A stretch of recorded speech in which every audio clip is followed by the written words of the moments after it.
Don't turn that dial.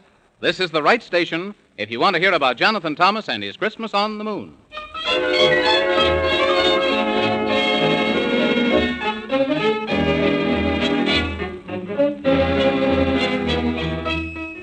It was a cold winter's night I shall never forget.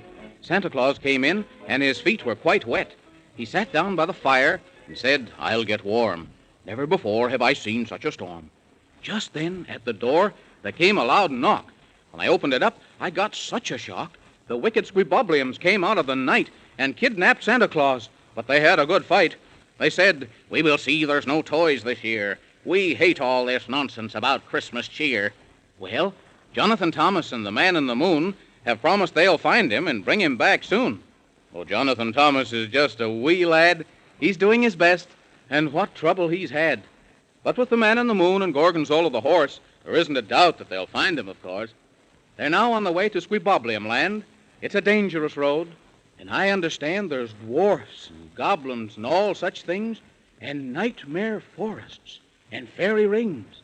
But the worst of it is, there's a wicked old witch who rules o'er a land called Rumpelstitch.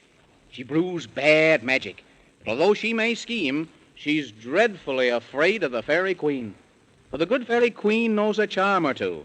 Whenever there's trouble, she knows what to do. And not long ago, the travelers three met the little elf king, who gave them a key. Now, what do you think? It opened the door into Looking Glass Land, and what is more, they met Alice the Queen, who asked them to dine. She'd said they'd find Santa in plenty of time, for she said, "I will help." Then to Jonathan Thomas she gave a whistle, and with it a promise, if he blew it once right before their eyes, he'd grow to be of enormous size. If he blew it twice, while yet he was tall, then right away he'd grow quite small. And sure enough, when he tried it out, she was right about it. There wasn't a doubt. So they thanked her kindly and hurried on to Squibboblium land, for the way is long. But the wicked old witch, she said with glee, "By the side of the road I'll be a tree, and the moment they pass within my shade, they'll forget who and where they are, I'm afraid." But now, if you're ready, suppose we see what happened next to the travelers three. Hold your horses there now, stranger, 'cause you're walking into danger. Oh, my goodness. Yeah. Listen. For goodness gracious sakes to goodness. Who said that? That's what I'd like to know. Who said that? Yes, that's what I'd like to know. Who said that? If you'd look to see, you'd see 'twas me. I'm standing very near. Well, sakes alive, please look alive. This is me, right here. Oh, look, Mr. Man in the Moon. It's a little man with a beard. Well, of all the insults I've ever heard, just never mind my long white beard. I guess I should have saved my breath and let you go right to your death. Well, Jiminy Crickets, who are you? Yes, who are you? Well, Dad Bonnet, I'm Kermit the Hermit. Oh, how do you do, Mr. Hermit the Kermit? No, not Hermit the Kermit, but Kermit the Hermit. Why don't you get it right? Oh, I'm very sorry, if you please, sir. I didn't mean to get it wrong. What did you say about saving us from our death, Mr. Hermit? I've lived in these here woods for a mighty good long time, and I know every tree as well can be. And by cracky, they know me. Well, Well, sir, yesterday there was a brand new tree that wasn't there before. And land of Goshen, it's just my notion that I'd better find out some more. find out what, if you please, sir. Well, sir, as I said, I know every tree, but that there tree didn't look right to me. So I started to watch, kinda, spying and such, and what I saw gave me a stitch. That there tree moved around without making a sound. I'm telling ye, that there tree is a witch. Did you say a witch? Yep, that's what I said. And if it weren't for me, you'd all be dead. Oh, for gracious sake to goodness. If in the shade of that there tree you laid, well, sir, I guess in the shade of that there tree you'd have stayed.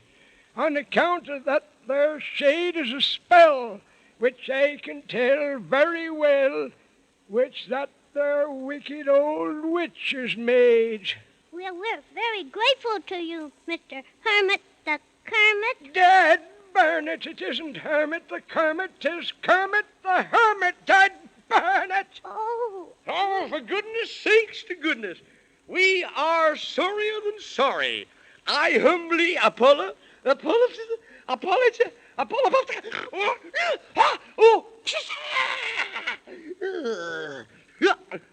For gracious sakes to Flubdudge, I'm sorry. you're very nice, Hermit, if you please, sir, 'cause you told us about that tree. I'll tell you a secret, if'n you'll swear to keep it, and it might do ye a bit of good. If you use it in time with the line of rhyme, you'll see if that there tree is made outen wood. What is the secret, if you please? If'n you'll listen real well, I'll start in to tell. A very good way to break up the spell. Uh-huh. If'n a tree is really a tree, it's very easy to see. And I know some magic that'll make things a mite tragic. If'n a tree isn't a tree. So here's what you do when I tell it to you. Just say the lines and make sure it rhymes, and then just watch and see what happens to that there old tree. What is a rhyme, if you please, Mr. Hermit? 1, 2, 3. You're not a tree, but a wicked old witch who's as bad can be. What happens to the tree then, if you please? Well, sir, don't ask me, just watch and see. 'Cause what is to be, well, is to be. Now go right ahead and speak the rhyme that I said. But be sure you don't get in the shade, and I reckon when you're done, the tree'll start to run, and the witch will be a mite sorry for the game she's played. Yes, sir, Mr. Hermit. I'll say the rhyme right this minute. Yep. Well, speak right up, Jonathan Thomas, and say it good and loud. Yes, sir, Mr. Man in the Moon, as loud as ever I can. Here I go. 1, 2, 3. You're not a tree, but a wicked old witch who's as bad as can be. Gee willikers! For gracious sakes to goodness, look what's happening to the tree. It's changing into the witch. Hey, what did I say?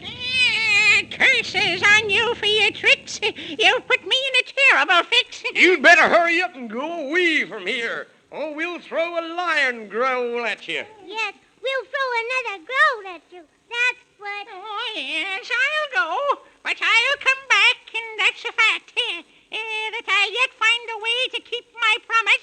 You wait and see, Master Jonathan Thomas. Oh, flim floods, for gracious sakes.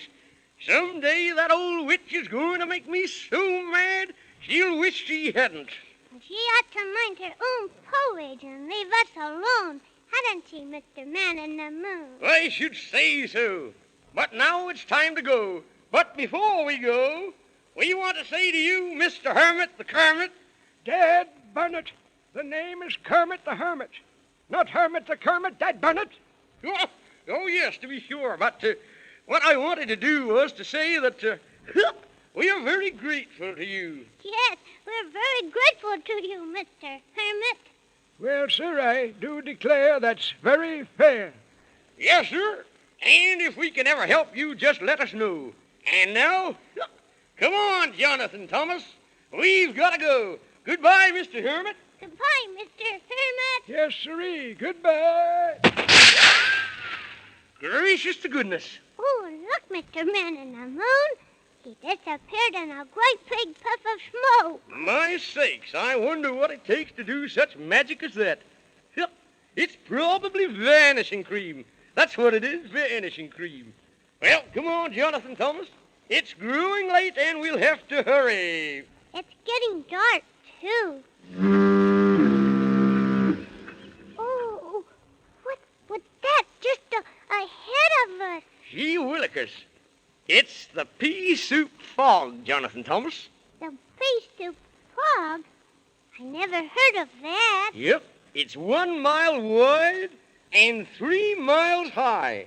And we'll have to go through it to reach the land of Squeebubble. But I don't like pea soup. I like onion soup much better. You'll have to learn to like it, Jonathan Thomas, 'cause here we go. Ooh, it's as dark as 2 times 2 and... Oh, look, Mr. Man in the Moon. What's that? Gee willikers. I don't know. We'd better ask and find out. Who are you? I'm the Dragon of the 13 Tails, and I feed with greed on little boys, puppy dogs, and big, fat snails. Ooh. Come on, Jonathan Thomas. We'd better run. Oh, what a silly thing to do.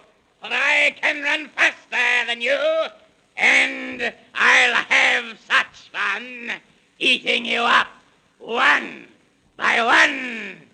Ready or not, here I come.